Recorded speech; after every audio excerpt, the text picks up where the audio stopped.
Indonesia kita bangkrut, Indonesia kita terpuruk, Indonesia kita sakit sekarang ini kan ulahnya orang-orang yang pinter tapi tidak benar.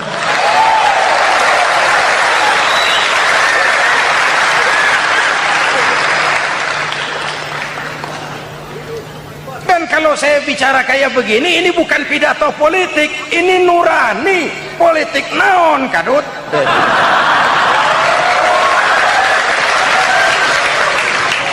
Setiap penganut agama mempunyai kitab-kitab yang suci atau dianggap sebagai suci.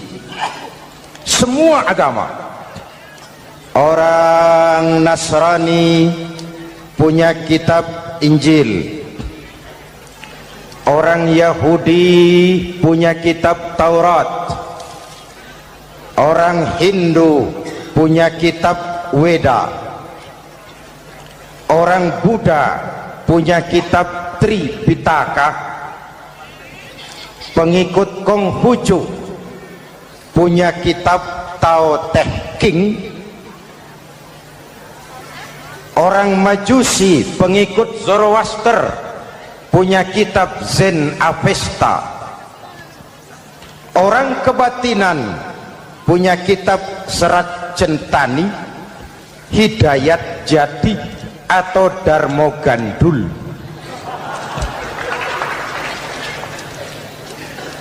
Kita umat Islam oleh Allah diberikan Al-Quran yang kita yakini sebagai kitab suci. Kunaon?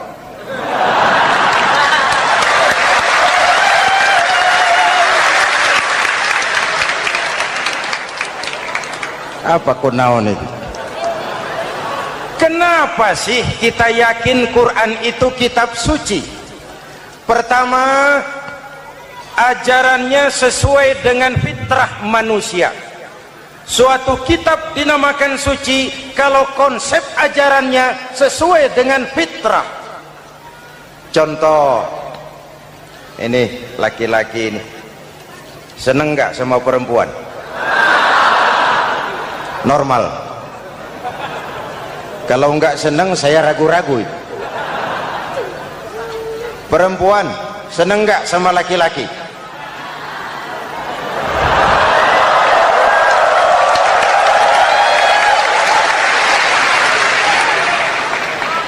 Ini fitrah. Laki-laki suka perempuan, perempuan suka laki-laki. Quran memahami itu. Hai laki-laki, kau senang dengan perempuan. Hai perempuan, kau suka dengan laki-laki. Oke, lewat sini, lewat pintu yang disebut nikah. Kalau kitab suci melarang nikah, itu bertentangan dengan fitrah manusia. Maka dalam Quran, mulai dari umat sampai ulama dan segala profesi dianjurkan nikah. Kalau kiai tidak boleh nikah, saya pilih mengundurkan diri, Pak.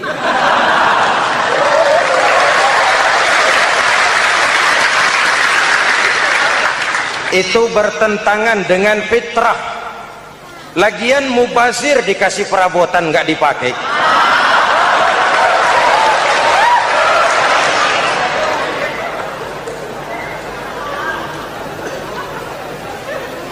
Fitrah. Contoh lagi, manusia perlu makan. Kalau ada kitab suci menyuruh puasa terus dari pagi sampai sore sampai malam sampai pagi lagi, eta teh kitab gelo.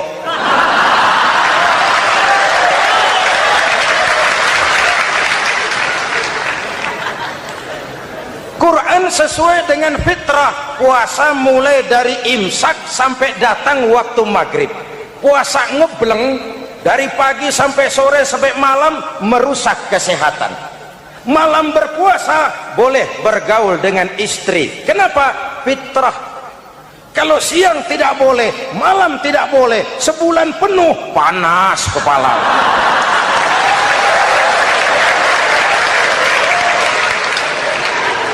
Rontok rambut. Hadirin yang saya hormati, itu yang pertama.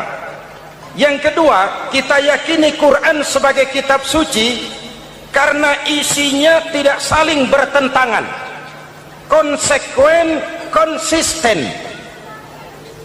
Kalau ada satu kitab di satu ayat mengajarkan Tuhan Esa, di lain ayat mengajarkan 3, liar eta mah. Bagaimana kitab suci isinya paradoks? Bagaimana kitab suci isinya saling bertentangan? Di ayat manapun sekali Quran berkata Allah itu Esa, selamanya Esa. Isinya tidak saling bertentangan. Lalu yang ketiga, kita yakini Quran kitab suci karena dia bersih dari intervensi manusiawi. Sejak turunnya Al-Quran menantang, jikalau kamu ragu terhadap Quran yang kami turunkan kepada hamba kami Muhammad, kamu anggap itu cuma bikinan Muhammad. Kalau Muhammad bisa, kamu tentu bisa. Baik, bikin satu surah semacam Al-Quran. 14 abad yang lalu tantangan ini turun dan sampai malam ini belum terjawabkan. Pak, barangkali tidak ada yang mau coba. Banyak. Antara lain Musailamah Al-Kazzab, dia mencoba membuat menandingi Al-Quran. Dia buat satu surah namanya surah Al-Fil. Bunyinya begini, bikinan Musailamah. Al-Fil wa mal-fil wa ma adraka mal-fil lahu khurtumun tawil wa lahu zail. Sudah berbentuk syair. Isinya apa? Al-fil, gajah. Wa mal-fil, apakah gajah itu? Wa ma adraka mal-fil, tahukah kamu apa itu gajah? Lahu khurtumun tawil, dia punya belalai panjang. Walahu zail, dan dia punya ekor. Nggak usah turun ayat begituan, orang tahu.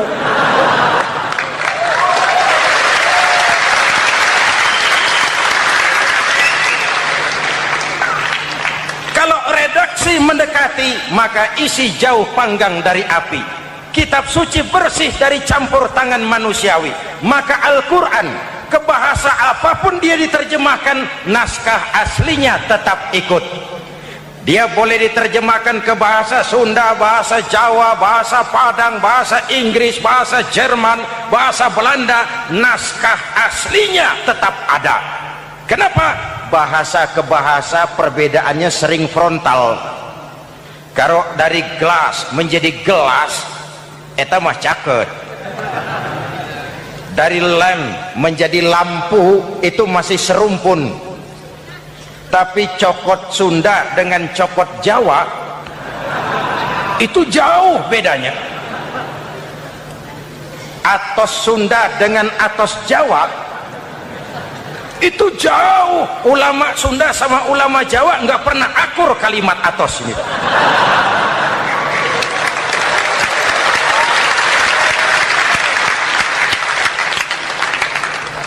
Inilah kebenaran janji Allah, inna nahnu nazzalna dzikra wa inna lahu lahafizun. Kami yang turunkan Al-Quran, kami yang akan menjaganya. Ribuan orang hafal Al-Quran. Lalu apa pesan-pesan misi utama Al-Quran? Pertama, menegakkan tauhid. Ini yang lebih dahulu, membentuk kualitas sumber daya manusia dengan menanamkan nilai-nilai keimanan, membebaskan dari ketergantungan kepada benda. Ya ayyuhan nasu ubudu rabbakumul ladzi khalaqakum. Hai manusia, Tuhanmu yang perlu kau sembah hanyalah Tuhan yang telah menciptakan kamu. Jangan menyembah Tuhan yang tidak pernah menciptakan kamu. Mengapa kau menyembah harta padahal dirimu lebih berharga dari harta? Kenapa kau menyembah pangkat dan jabatan padahal dirimu lebih berharga dari pangkat dan jabatan?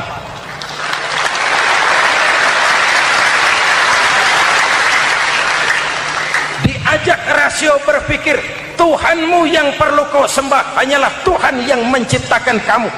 Dan Tuhan yang menciptakan kamu itu Tuhan yang lam yalid wa lam yulad, yang laisa kamislihi syai'un.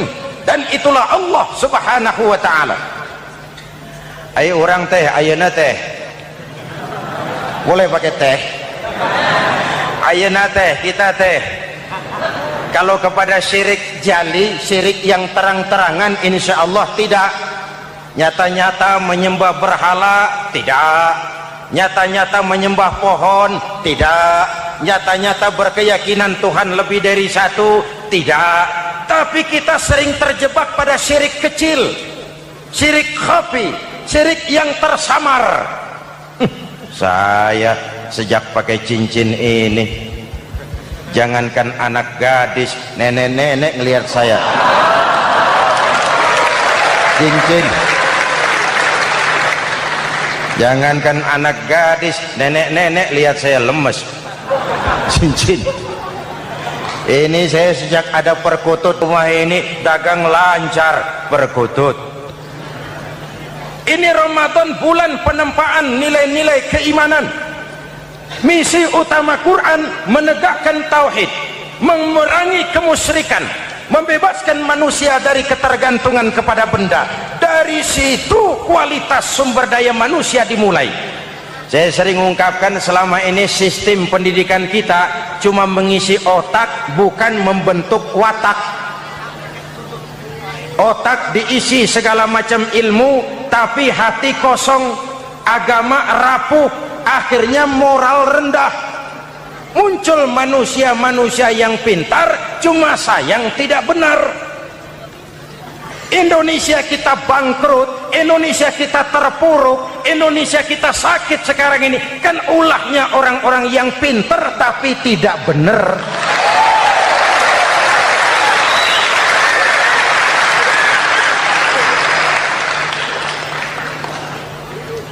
Dan kalau saya bicara kayak begini, ini bukan pidato politik, ini nurani.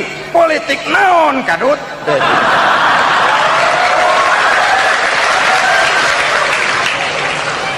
Ini nurani, ini tanggung jawab sebagai anak bangsa. Ibu bapak, saudara-saudara hadirin yang saya hormati, Rasul kalau masuk sepertiga yang akhir, sing-singan baju, hamparkan sajadah, lebih banyak di masjid daripada di rumah. Itu Rasul. Maka sepertiga yang akhir masjid makin ramai. Lihat Masjidil Haram. Lain dengan kita. Sepertiga yang akhir masjid mulai mengalami kemajuan, safnya makin maju.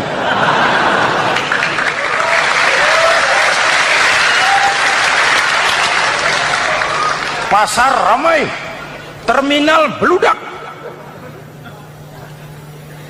Padahal sepertiga yang akhir itu puncak, padahal di situ nilai tambah. Dan anggap ini Ramadan terakhir yang diberikan Allah kepada kita. Kenapa? Memang tidak ada jaminan tahun depan ketemu Ramadan lagi.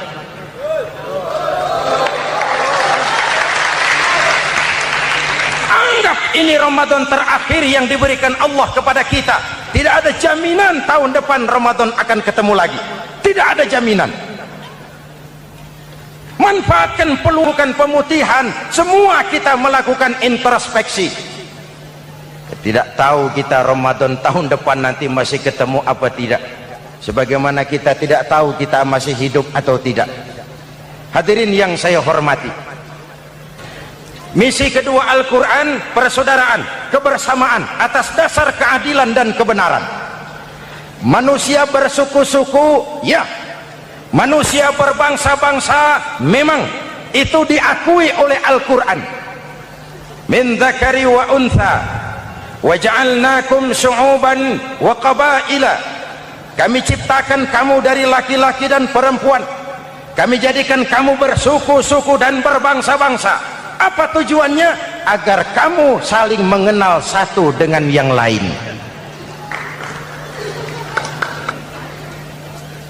Yang terlepas dari ras, dari manapun orang datang, apapun warna kulitnya, dari suku apapun ia dilahirkan, kalau akidahnya sama, itu kan saudara kita.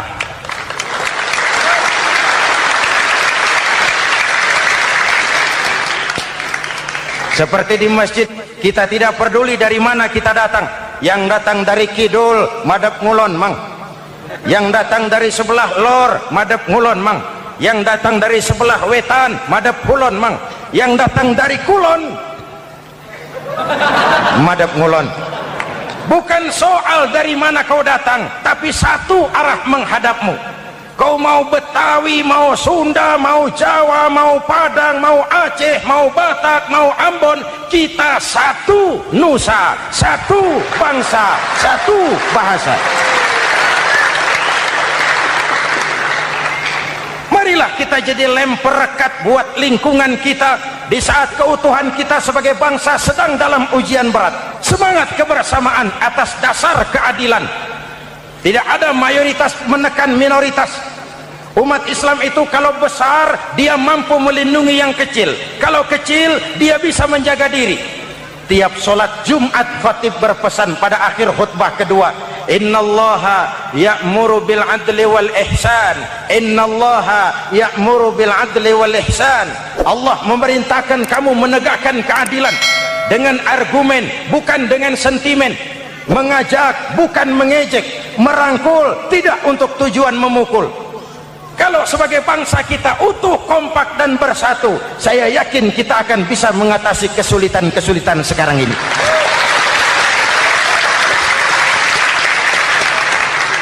Kan kita prihatin kadang-kadang tawuran antar desa, antar RT, antar RW, antar kecamatan, sampai antar elit di atas. Makanya saya ulang lagi pesan ini, kalau elit di atas tawuran, jadilah penonton yang baik. Saudara-saudara kaum muslimin yang saya cintai, kita prihatin, kita seakan tercabut dari akar budaya kita sebagai bangsa. Kenapa kita yang berfalsafahkan Pancasila, kenapa kita yang berketuhanan yang Maha Esa tiba-tiba jadi beringas dan brutal? Ada maling ayam ketangkap, disiram bensin, dibakar hidup-hidup. Kok kita bisa begitu? Street justice, pengadilan jalanan mulai tegak. Iyalah kita tidak puas dengan kerja aparat kita, tapi jangan main hakim sendiri. Ini negara, bukan hutan.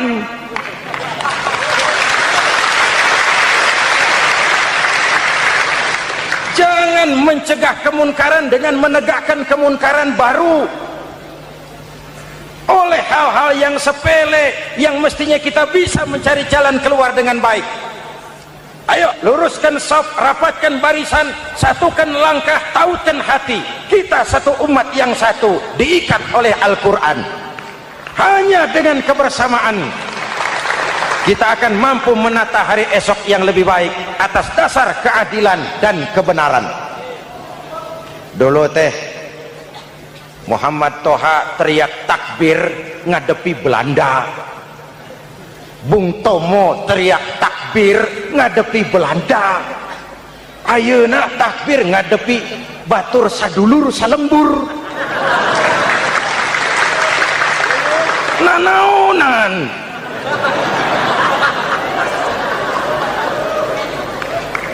Bung Tomo teriak takbir, Muhammad Toha teriak takbir, yang dihadapi jelas penjajah Belanda. Kita ngadepi saudara sendiri, Allahu Akbar, yang sana teriak Allahu Akbar, setan tepuk tangan di tengah. Yuk kita rukun, yuk kita kompak, yuk kita bersatu, yuk kita pulang, yuk.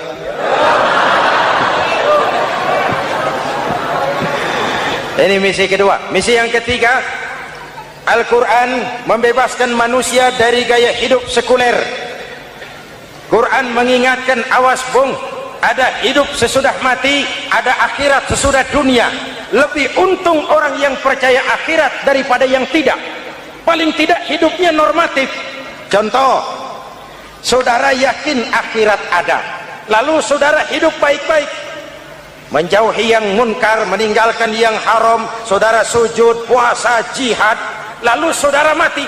Setelah mati ternyata akhirat tidak ada, tidak ada ruginya. Paling kurang kita sudah dicatat sebagai orang baik. Sebaliknya, saudara tidak percaya sama akhirat, lalu hidup seenaknya, judi, mabuk, zina, nipu orang, korupsi, tenggelam dalam kemunkaran, lalu mati. Setelah mati ternyata akhirat ada. Baik, kemana anjen? Lebih untung orang yang percaya akhirat ketimbang yang tidak. Hidupnya ada rem. Iya Pak, saya kepengen banyak uang, tapi kalau main judi nanti di akhirat bagaimana? Iya, saya kepengen jadi orang kaya, tapi kalau korupsi, nipu orang, buka peternakan tuyul, nanti di akhirat bagaimana? Gaya hidup yang berkeseimbangan, ada hidup sesudah mati dan ada akhirat sesudah dunia. Yang keempat, Quran membebaskan manusia dari belenggu kebodohan. Quran ayat yang pertama turun sudah berkata, Iqra, baca, kamu jangan jadi bodoh. Kebodohan menimbulkan kemiskinan, kemiskinan mendekatkan kepada kekufuran. Yang kelima, ini kado buat ibu-ibu, Quran mengangkat harkat, derajat dan martabat kaum wanita. Sebelum Quran turun, sebelum Islam datang, nasib wanita sangat menyedihkan. Dilahirkan hanya untuk melahirkan. Kalaupun berperan, peranannya tidak lebih segitiga. Dapur, sumur, kasur. Kasur, sumur, dapur. Dapur, sumur, kasur. Wanita dilecehkan, sekadar alat pemuas nafsu. Datang Islam, Rasul terenyuh. An-nisa imadul bilad, wanita adalah tiangnya negara. Jikalau baik wanita, baik negara. Jikalau rusak wanita, hancur negara. Karena wanita negara jaya. Betul? Karena wanita negara hancur. Betul? Maka wanita adalah bidadari yang kadang-kadang setan. Kadang-kadang.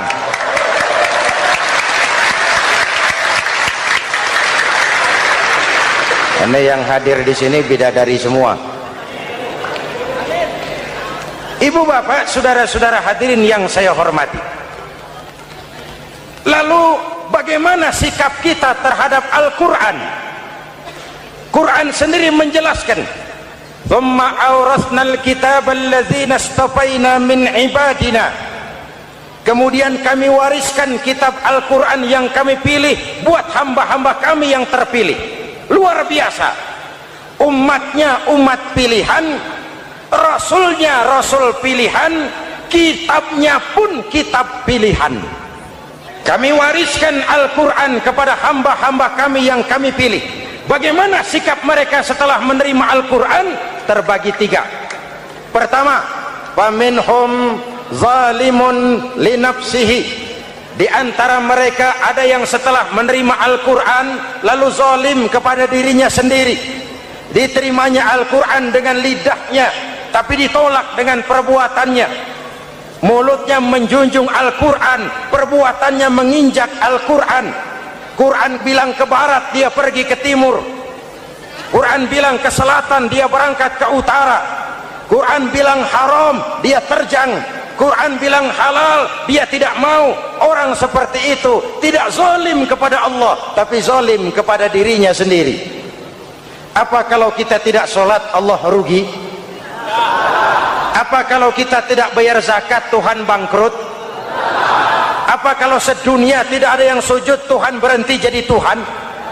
Kita mau lakon apa, Allah tetap Allah. Kau mau jadi orang baik-baik, mau jadi bajingan paling tengik, mau jadi orang soleh, mau jadi orang salah, Allah tetap Allah. Kita hanya zalim kepada diri kita sendiri. Ini kelompok pertama, menerima Quran dengan ucapannya tapi menolak dalam perbuatannya. Mudah-mudahan kita yang termasuk golongan ini. Amin. Yang kedua, wa minhum muqtasid. Di antara mereka ada yang menerima Quran 50-50. Separuh-separuh. Yang enak dilaksanakan, yang berat ditinggal. Padahal pada sisi lain Quran mengajarkan masuklah ke dalam Islam secara total, kafah, jangan separuh-separuh. Ini watak munafik. Kalau dilihat Islam menguntungkan, rame-rame teriak Islam. Ketika diminta berjihad, diminta berkorban, diminta zakat, rame-rame mengundurkan diri. Saya bangkrut pak, saya miskin pak, saya pailit pak. Mental itu dalam awal-awal Baqarah dijelaskan. Kullama adha'a lahum masyaw fih wa idza adlama alaihim qamu. Kalau terang mereka berangkat, kalau gelap mereka mandek. Itu ciri orang munafik beragama. Kalau Islam menguntungkan, rame-rame teriak Islam.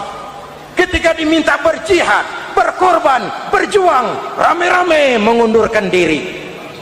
Muqtasid. Golongan yang ketiga, ini yang ideal. Wa minhum sabiqum bil khairati biiznillah. Di antara mereka ada yang setelah menerima Al-Quran lalu berlomba-lomba mengamalkannya, berlomba-lomba melaksanakannya. Jangan sampai yang baca Quran dengan suara merdu dapat piala, yang mengamalkan Quran dengan konsekuen dapat penjara.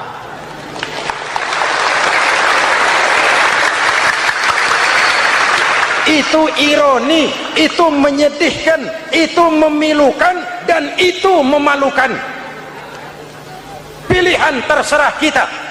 Satu hadis Rasulullah mengajarkan begini, man ja'alal qur'ana amamahu qadahu ilal jannah wa man ja'alal qur'ana khalfahu saqahu ilan nar. Siapa yang meletakkan Quran di depannya, dijadikannya Quran sebagai imam, Quran akan membimbing dia ke surga, surga dunia, lebih-lebih surga akhirat. Sebaliknya, siapa yang meletakkan Quran di belakang, dibelakanginya ajaran Quran, Quran akan mendorong dia ke neraka, neraka dunia, lebih-lebih neraka akhirat. Quran imam apa makmum? Kita makmum apa imam? Makmum ikut imam apa imam ikut makmum? Makmum ikut imam. Jikalau Quran adalah imam, jikalau kita adalah makmum, ke barat kata Quran, ke barat kita berangkat. Ke timur kata Quran, ke timur kita menuju. Halal kata Quran, itu yang kita ambil.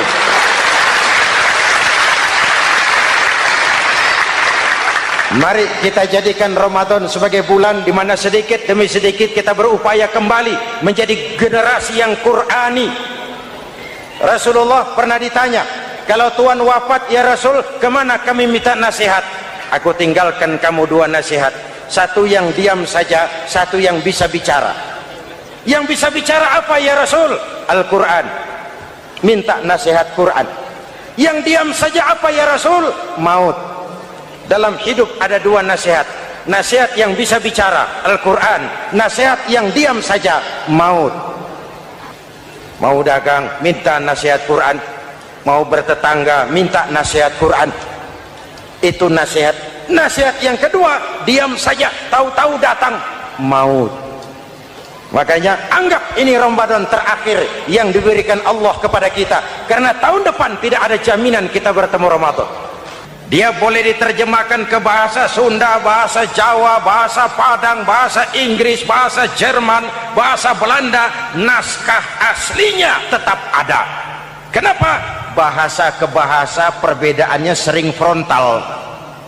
Kalau dari gelas menjadi gelas, eta mah caket. Dari lem menjadi lampu, itu masih serumpun.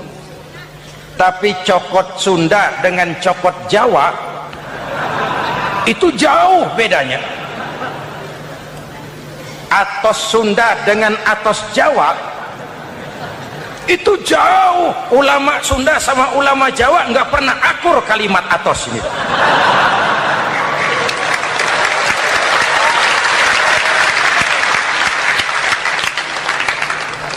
Inilah kebenaran janji Allah, inna nahnu nazzalna dzikra wa inna lahu lahafizun. Kami yang turunkan Al-Quran, kami yang akan menjaganya. Ribuan orang hafal Al-Quran. Lalu apa pesan-pesan misi utama Al-Quran? Pertama, menegakkan tauhid. Ini yang lebih dahulu, membentuk kualitas sumber daya manusia dengan menanamkan nilai-nilai keimanan, membebaskan dari ketergantungan kepada benda.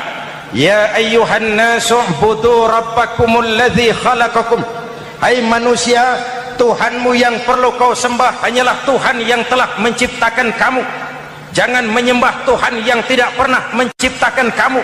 Mengapa kau menyembah harta padahal dirimu lebih berharga dari harta?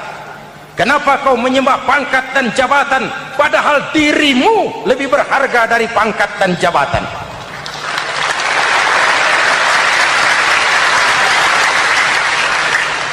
Diajak rasio berpikir, Tuhanmu yang perlu kau sembah hanyalah Tuhan yang menciptakan kamu.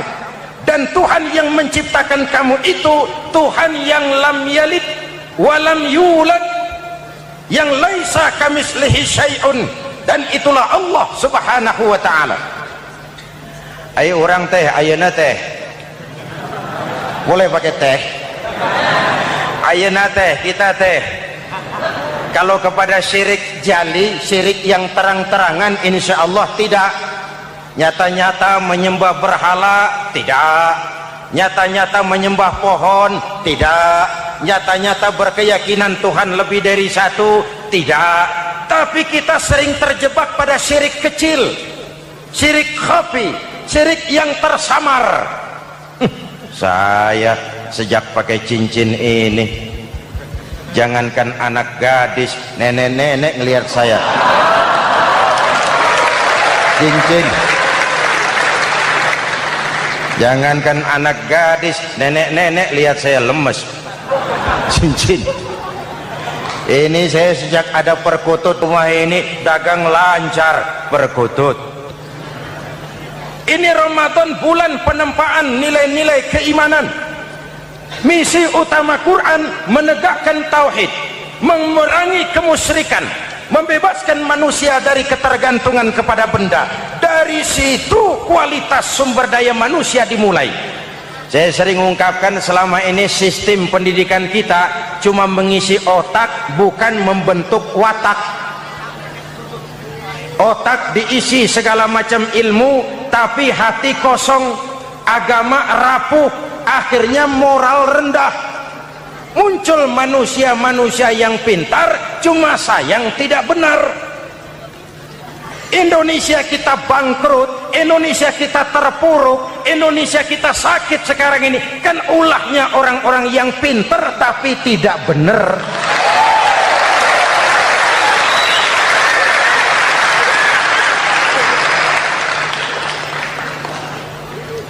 Dan kalau saya bicara kayak begini, ini bukan pidato politik, ini nurani. Politik naon kadut.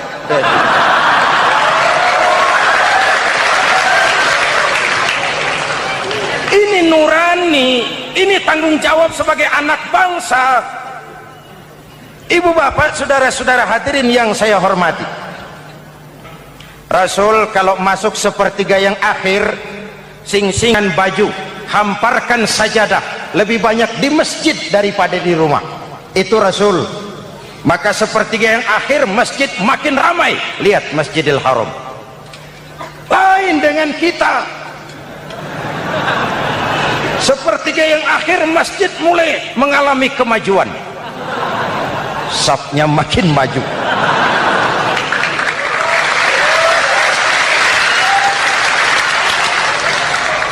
Pasar ramai, terminal beludak. Padahal sepertiga yang akhir itu puncak, padahal di situ nilai tambah. Dan anggap ini Ramadan terakhir yang diberikan Allah kepada kita. Kenapa? Memang tidak ada jaminan tahun depan ketemu Ramadan lagi.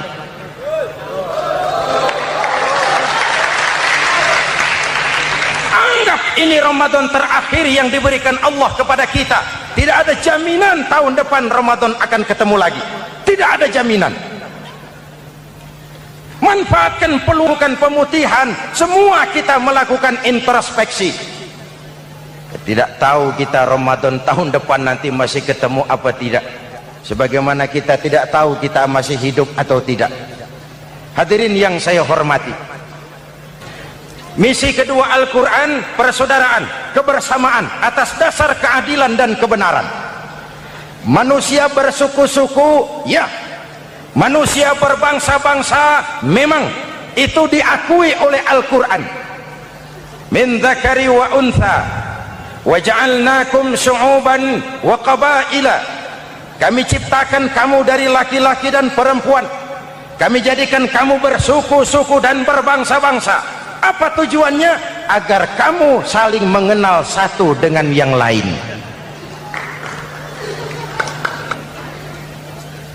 Yang terlepas dari ras, dari manapun orang datang, apapun warna kulitnya, dari suku apapun ia dilahirkan, kalau akidahnya sama, itu kan saudara kita.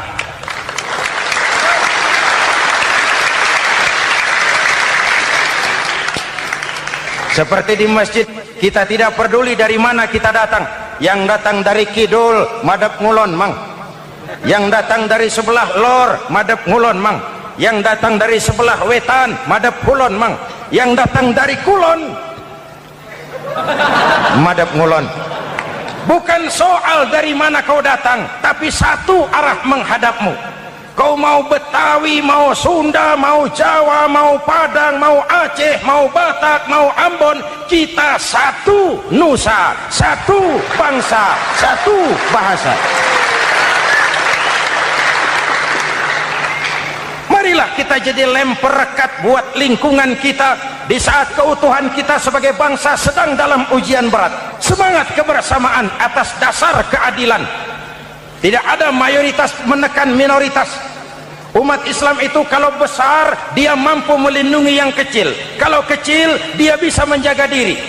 Tiap sholat Jumat, khatib berpesan pada akhir khutbah kedua, innallaha ya'muru bil adli wal ihsan. Innallaha ya'muru bil adli wal ihsan.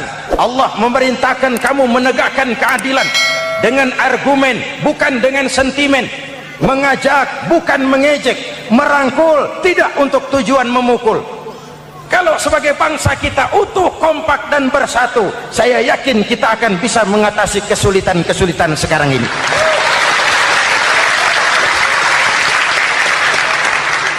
Kan kita prihatin kadang-kadang tawuran antar desa, antar RT, antar RW, antar kecamatan, sampai antar elit di atas. Makanya saya ulang lagi pesan ini, kalau elit di atas tawuran, jadilah penonton yang baik. Saudara-saudara kaum muslimin yang saya cintai, kita prihatin, kita seakan tercabut dari akar budaya kita sebagai bangsa. Kenapa kita yang berfalsafahkan Pancasila, kenapa kita yang berketuhanan yang Maha Esa tiba-tiba jadi beringas dan brutal? Ada maling ayam ketangkap, disiram bensin, dibakar hidup-hidup. Kok kita bisa begitu? Street justice, pengadilan jalanan mulai tegak. Iyalah kita tidak puas dengan kerja aparat kita, tapi jangan main hakim sendiri. Ini negara, bukan hutan.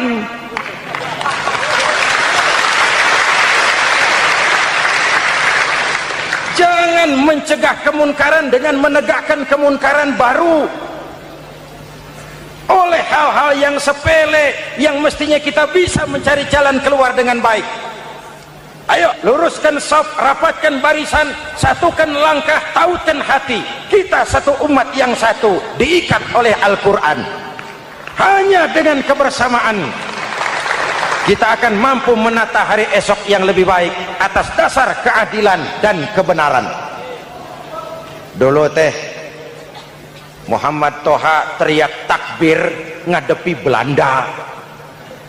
Bung Tomo teriak takbir ngadepi Belanda. Ayeuna takbir ngadepi batur sadulur salembur. Nanaonan.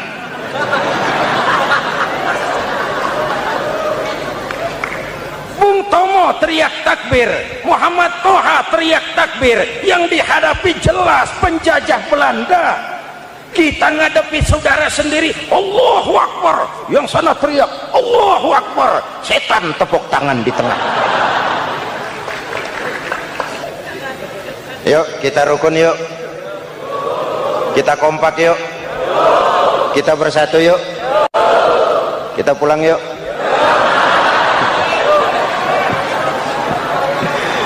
Ini misi kedua. Misi yang ketiga, Al-Quran membebaskan manusia dari gaya hidup sekuler.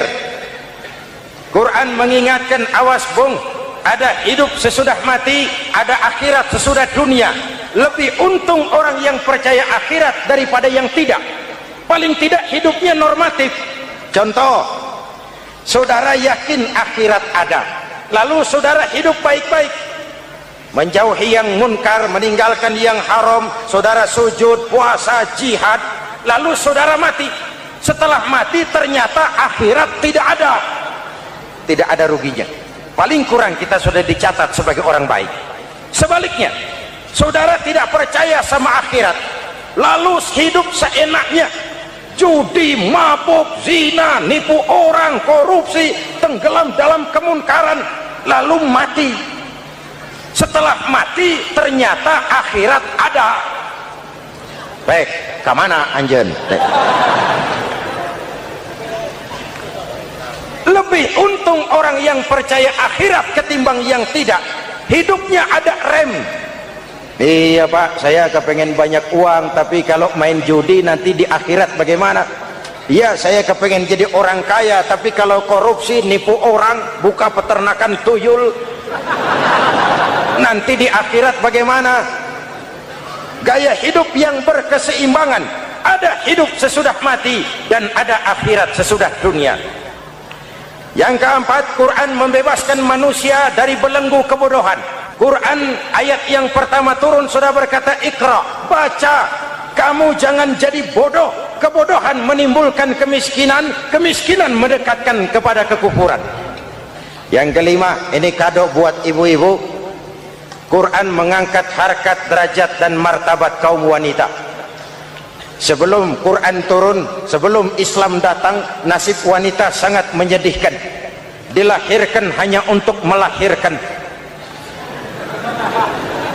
Kalaupun berperan, peranannya tidak lebih segitiga. Dapur, sumur, kasur. Kasur, sumur, dapur. Dapur, sumur, kasur. Wanita dilecehkan, sekadar alat pemuas nafsu. Datang Islam, Rasul terenyuh, An-nisa imadul bilad, wanita adalah tiangnya negara. Jikalau baik wanita, baik negara. Jikalau rusak wanita, hancur negara. Karena wanita, negara jaya. Betul? Karena wanita, negara hancur. Betul? Maka wanita adalah bidadari yang kadang-kadang setan. Kadang-kadang.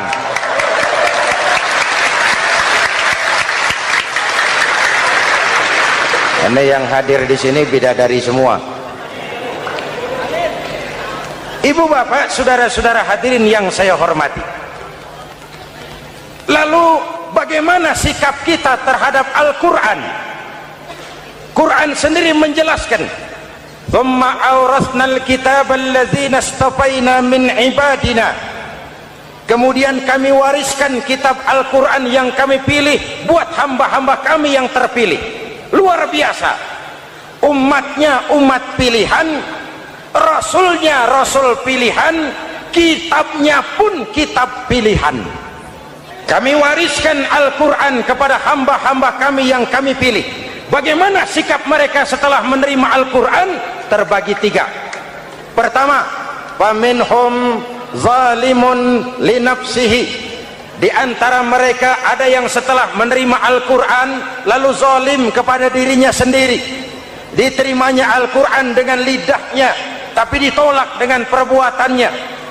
Mulutnya menjunjung Al-Quran, perbuatannya menginjak Al-Quran.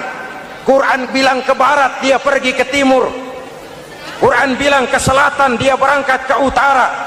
Quran bilang haram, dia terjang. Quran bilang halal, dia tidak mau. Orang seperti itu tidak zalim kepada Allah, tapi zalim kepada dirinya sendiri. Apa kalau kita tidak sholat Allah rugi? Apa kalau kita tidak bayar zakat Tuhan bangkrut? Apa kalau sedunia tidak ada yang sujud Tuhan berhenti jadi Tuhan? Kita mau lakon apa, Allah tetap Allah. Kau mau jadi orang baik-baik, mau jadi bajingan paling tengik, mau jadi orang soleh, mau jadi orang salah, Allah tetap Allah. Kita hanya zalim kepada diri kita sendiri. Ini kelompok pertama, menerima Quran dengan ucapannya tapi menolak dalam perbuatannya. Mudah-mudahan kita yang termasuk golongan ini, amin. Yang kedua, wa minhum muqtasid. Di antara mereka ada yang menerima Quran 50-50, separuh-separuh. Yang enak dilaksanakan, yang berat ditinggal. Padahal pada sisi lain Quran mengajarkan masuklah ke dalam Islam secara total, kafah, jangan separuh-separuh. Ini watak munafik. Kalau dilihat Islam menguntungkan, rame-rame teriak Islam. Ketika diminta berjihad, diminta berkorban, diminta zakat, rame-rame mengundurkan diri. Saya bangkrut pak, saya miskin pak, saya pailit pak. Mental itu dalam awal-awal Baqarah dijelaskan. Kullama adha'a lahum masyaw fih wa idza adlama alaihim qamu. Kalau terang mereka berangkat, kalau gelap mereka mandek. Itu ciri orang munafik beragama. Kalau Islam menguntungkan, rame-rame teriak Islam. Ketika diminta berjihad, berkorban, berjuang, rame-rame mengundurkan diri. Muqtasid. Golongan yang ketiga, ini yang ideal. Wa minhum sabiqum bil khairati biiznillah. Di antara mereka ada yang setelah menerima Al-Quran lalu berlomba-lomba mengamalkannya, berlomba-lomba melaksanakannya.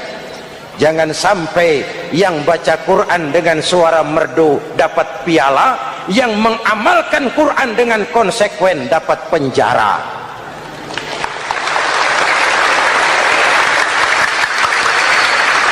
Itu ironi, itu menyedihkan, itu memilukan, dan itu memalukan.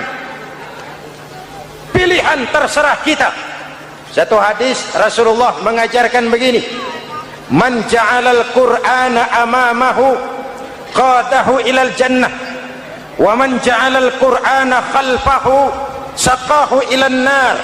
Siapa yang meletakkan Quran di depannya, dijadikannya Quran sebagai imam, Quran akan membimbing dia ke surga, surga dunia, lebih-lebih surga akhirat.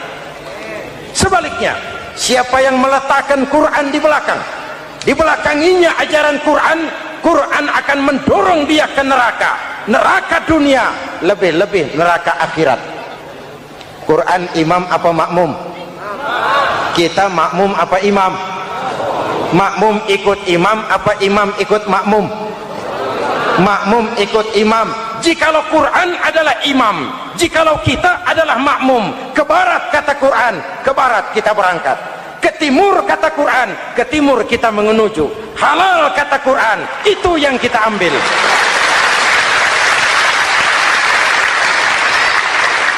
Mari kita jadikan Ramadan sebagai bulan di mana sedikit demi sedikit kita berupaya kembali menjadi generasi yang Qurani. Rasulullah pernah ditanya, kalau Tuhan wafat ya Rasul, kemana kami minta nasihat? Aku tinggalkan kamu dua nasihat. Satu yang diam saja, satu yang bisa bicara. Yang bisa bicara apa ya Rasul? Al-Quran. Minta nasihat Quran. Yang diam saja apa ya Rasul? Maut. Dalam hidup ada dua nasihat. Nasihat yang bisa bicara, Al-Quran. Nasihat yang diam saja, maut. Mau dagang, minta nasihat Quran. Mau bertetangga, minta nasihat Quran. Itu nasihat. Nasihat yang kedua, diam saja, tahu-tahu datang maut. Makanya anggap ini Ramadan terakhir yang diberikan Allah kepada kita, karena tahun depan tidak ada jaminan kita bertemu Ramadan. Manfaatkan 10 yang akhir untuk meningkatkan nilai ibadah kita kepada Allah Subhanahu wa taala. Hadirin, kita sudah mendekati akhir, saya akan baca doa. Mari kita Fatihah. Semoga kita semua dalam perlindungan Allah. Ala hadhihi niyah wa ila hadratin nabi. Al-Fatihah.